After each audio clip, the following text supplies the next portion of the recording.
Super super bro.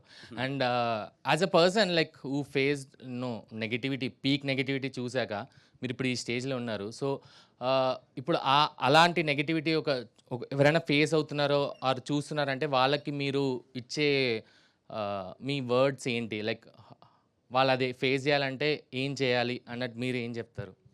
అంటే always believe as a person ఇండివిజువల్గా మనం ఎప్పుడు చాలా స్ట్రాంగ్గా ఉండాలి. చుట్టూ ఉన్న మన యాంబియన్స్ ఎప్పుడు మన ఏదో విధంగా ఎఫెక్ట్ చేస్తూ ఉంటుంది. ఎయిదర్ మనం బాగున్నా ఎఫెక్ట్ చేస్తుంది, బాగాలేకపోయినా ఎఫెక్ట్ చేస్తుంది, సమ్ అదర్ థింగ్ ఏదో ఒకటి ఎఫెక్ట్ చేస్తూ ఉంటుంది. సో పక్కన వాళ్ళ మైండ్ సెట్ వల్ల మన మైండ్ సెట్ అనేది డిస్టర్బ్ అవ్వద్దు. ఎప్పుడైతే మనం చాలా స్ట్రాంగ్గా ఉంటామో నథింగ్ విల్ ఎఫెక్ట్ అస్. అది పాజిటివిటీ కానీ నెగిటివిటీ కానీ ఏదైనా నేను ఎప్పుడు ఏం బిలీవ్ చేస్తానంటే ఈరోజు ఏంటి మనము అన్నదే మన ఎదురుగా ఉండే వాళ్ళకి తెలుస్తుంది. రేపేంటి మనం అన్నది ఓన్లీ మనకు మాత్రమే తెలుస్తుంది, మన బ్రెయిన్లోనే ఉంటుంది. So focus on that. మన ఫ్యూచర్ని మనకే తెలుసు కాబట్టి ఎవరికి తెలియదు కాబట్టి దాన్ని ఫోకస్ చేస్తే బెటర్. ఈరోజు ఇవన్నీ మారిపోతాయి, లెక్కలన్నీ మారిపోతాయి. ఎందుకంటే ఎవరికి ఓపిక లేదు. ఈరోజు 2 రోజులకి అన్నీ మారిపోతాయి. ఈరోజు అన్నోడే రేపు పొగుడతాడు. సో ఆయన్ని పెద్ద పట్టించుకోవాల్సిన అవసరం లేదు. But always good criticism is మంచిది. ఇప్పుడు నా విషయంలో కూడా చాలామంది నిజంగా చెప్పిన వాళ్ళు ఉన్నారు, ఇది ఎక్కడో మిస్ అవుతుందో చూసుకోనని. అది నేను మంచిగా తీసుకున్నాను, దాన్ని సరిదిద్దుకున్నాను, వీలైనంత ప్రయత్నిస్తున్నాను మళ్ళీ అంటే బెటర్మెంట్ చేసుకోవడానికి.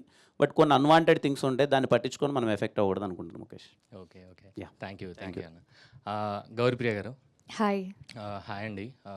మీరు నాకు యాక్చువల్లీ చాలా స్పెషల్. అంటే ఎందుకంటే లైక్ నేను చాలామందిని కలిశాను నార్మల్గా.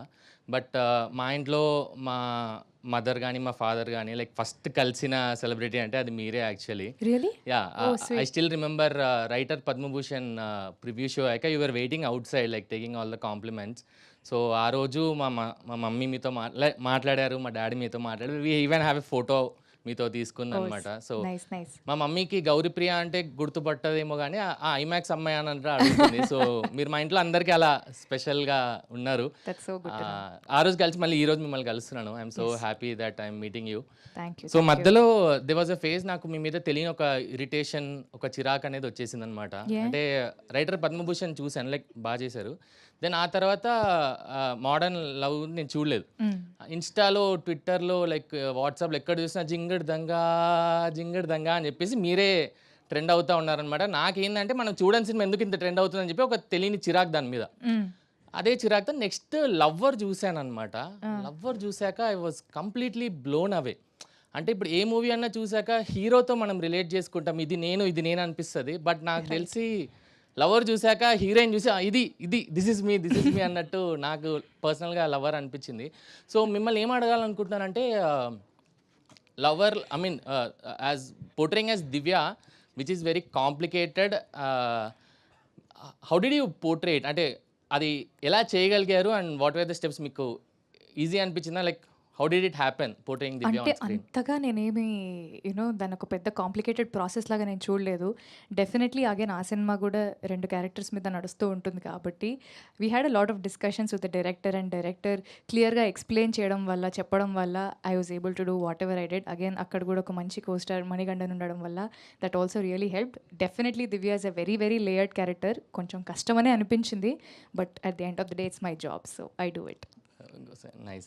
లవర్ చూసాక ఇంకా నాకు కంప్లీట్ గా ఆ చిన్న ఇరిటేషన్, చిరాక్ అనేది కంప్లీట్లీ అది గాల్లో కలిసిపోయింది. ఇప్పుడు ఓకే కదా, ఫ్రెండ్స్ కదా? Yeah all good. దెన్ అంటే ఫ్రాంక్ గా చెప్పాలంటే నా లైఫ్ లో ఒక ఫేజ్ నుంచి బయటికి రావాలన్నప్పుడు లవర్ వాజ్ ఇనిషియల్ పుష్.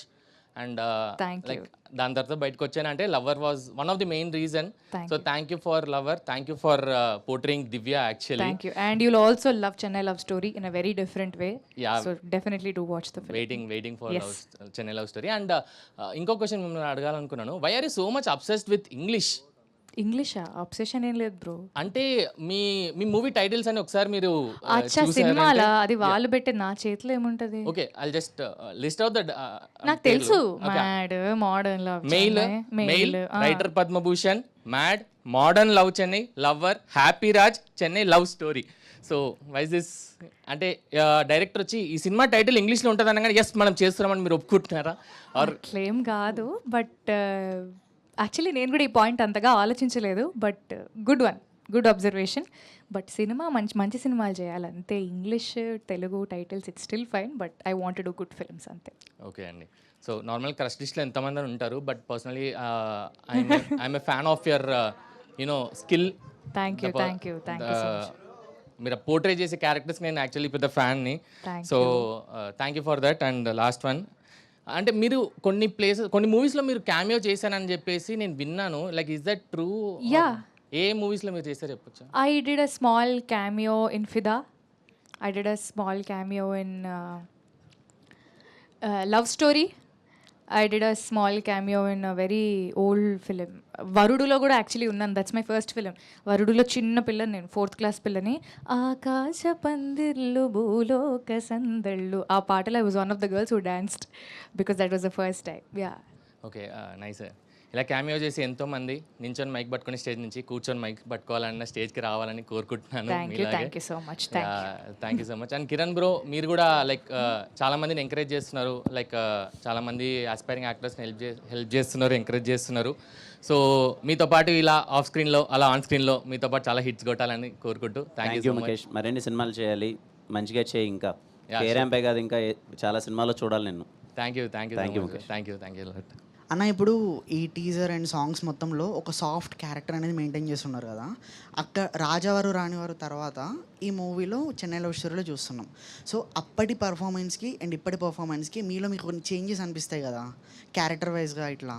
అది మీ చేంజెస్ ఏమనిపించాయి చెప్పుకోగలుగుతారా? అంటే బెటర్ అయ్యానని అనుకుంటున్నాను తమ్ముడు. అంటే అప్పుడు ఫస్ట్ సినిమా ఏమీ తెలియదు కదా, ఏదో అప్పుడు వచ్చినంత చేశాను. సినిమా బై సినిమా బెటర్ అవ్వడం ఖచ్చితంగా. రేపు మీకు స్టీవెన్ శంకర్ అనే రోల్లో కొంచెం మంచిగానే కనిపిస్తాను. మీరు కూడా చూసేటప్పుడు అరే cinema by cinema Kiran better అవుతున్నాడు రా, మంచిగా చేశాడు అనే ఫీలింగ్ మీకు వస్తుంది అనుకుంటున్నాను. ఈ క్యారెక్టర్ గురించి సింపుల్గా చెప్పాలి అని అంటే అందరికి అర్థమయ్యేలాగా ఒక 2 wordsలో. వెరీ తింగరోడు తమ్ముడు. చాలా తింగర్గా ఉంటాడు, ఎడ్డినాయల్లా ఉంటాడు. సో అది మీకు నచ్చుతుంది బాగా. అంటే ఆల్వేస్ ఐ ఫీల్ అంటే చాలా ఇన్నోసెంట్గా మన రూముల్లో ఒకడు ఉంటాడు కదా ఎక్కడైనా, వాడిని మనము చాలా తక్కువగా చేసి చూస్తూ ఉంటాం. వాడు మనకు అన్ని పనులు చేసి పెడుతూ ఉంటాడు, అది ఇది ఉంటాడు కదా. స్టీవెన్ శంకర్ అనేవాడు is an aspiring film maker. వాడికి ఏదైనా ఎప్పుడైనా లైఫ్లో ఒక్కసారైనా డైరెక్టర్ అవ్వాలని కోరిక. సో మీరందరూ ఇంకా చాలా రిలేట్ అవుతారు, బికాజ్ అందరూ సినిమాకి సంబంధించిన వాళ్ళం కదా. మీరు స్టీవెన్ శంకర్ అనే రోల్కి చాలా బాగా రూటెడ్ అవుతారు. యా. అండ్ అలానే ఇప్పుడు రీసెంట్గా పాడ్కాస్ట్లో కే ర్యాంప్ ఆబ్సెషన్ అది బయటికి నెగిటివ్గా కూడా చాలా బయటికి వెళ్తుంది కదా, దాని మీద ఏమైనా క్లారిటీ ఇస్తారా? అంటే అది నెగిటివ్గా ఎందుకు వెళ్తుందో నాకు తెలియదు తమ్ముడు. నేను చెప్పింది ఏంటంటే సరదాగా కూర్చొని మాట్లాడే కాన్వర్జేషన్లో చాలా కొంతమంది నాకు తెలిసిన ఫ్రెండ్స్ సినిమా చూసి అరే అబ్సెషన్ అనే సినిమాలో కే ర్యాంప్ లానే పాయింట్ ఇలా ఉందిరా అని చెప్పారు. నేను అది అక్కడ జస్ట్ మెన్షన్ చేశాను. సో దాన్ని ఎందుకు అలా తీసుకుంటున్నారో నాకు తెలీదు. ఐ స్టిల్ ఫీల్ తప్పేముంది ఇప్పుడు, అరే మన సినిమాలో పాయింట్లా అనిపించిందిరా అని. I didn't compare both films. Obsession K ramp కంటే చాలా పెద్ద హిట్ అయిన సినిమా, యూనివర్సల్గా బాగా రీచ్ అయిన సినిమా. సో మనకు దాని మీద ఇంకా గౌరవం ఉంటుంది, మంచి రెస్పెక్ట్ ఉంటుంది. I didn't compare that. In a funny way I said that అరే కే ర్యాంప్ పాయింట్లా ఉందంట ఇది, సో మన సినిమాకి ఇంత వచ్చింటే బాగుండు కదా అని చాలా ఫన్నీ నోట్లో చెప్పాను. అదే నాకు అర్థం కాదు తమ్ముడు. ఐ ఫీల్ ఎప్పుడు ఏదైనా ఒక కమెంట్ చేసేటప్పుడు ఏదర్ ఎనీథింగ్ మనం అది ఒక యూట్యూబ్ కాన్వర్జేషన్, ఒక 1 hour కాన్వర్జేషన్, దాంట్లో చెప్పే ఫ్లోలో ఒక విధానంగా మొత్తం చెప్పుంటాం. అది వాళ్ళు చూడరు, ఎక్కడో ఒక చిన్న బిట్ని తీసుకొని ఎక్కడో రైటప్ ఒకలా చేస్తారు. సో ఇదే చెప్పాడేమో, ఇలా పోర్ట్రే చేసాడేమో, అబ్సెషన్ కన్నా కే ర్యాంప్ సినిమా గొప్పదని అని చెప్పాడేమో కిరణ్ అబ్బోరం అనే ఒక పర్సెప్షన్లో ఆడియన్స్ మొత్తం చూసుకోకనాడు ఏం జరిగిందో తెలియకన్నా కొంతమంది ఇన్స్టెంట్గా రియాక్ట్ అయిపోతుంటారు. But I never said that. K ramp cinema కన్నా అబ్సెషన్ సినిమా చాలా పెద్ద సినిమా, చాలా పెద్దగా రీచ్ అయింది, చాలామంది జనాలు మెచ్చిన సినిమా. నా సినిమాలో ఈ సినిమాలో ఇలా ఉందిరా పాయింట్ అని ఒకరు చెప్పారు అనే విషయాన్ని నేను కన్వే చేశాను. ఐ హోప్ అది అందరూ చూడాలి అనుకుంటున్నాను. దయచేసి ఏదైనా ఒక చిన్న కమెంట్ పెట్టేటప్పుడు ముందు ఏం జరిగింది తర్వాత ఏం జరిగింది అని ఉంటే బెటర్. అండ్ ఎవరైనా ట్వీట్ వేసేవాళ్ళు కూడా కొంచెం ఈ వేలో చెప్పాడు అని వేస్తే కొంచెం ఏంటంటే బెటర్గా ఉంటుంది నా ఫీల్ తమ్ముడు. I respect other films more than my film. Because నా ఫిలిం అంటే నాకు ప్రేమ ఉండొచ్చు కానీ, నాకు ఎంతైనా ఉండొచ్చు కానీ, పక్క సినిమాని ఎప్పుడు తక్కువ చేస్తూ ఉన్నాను. అందుకే చెప్తాను ఆ సినిమా గొప్పది ఇంకా. అండ్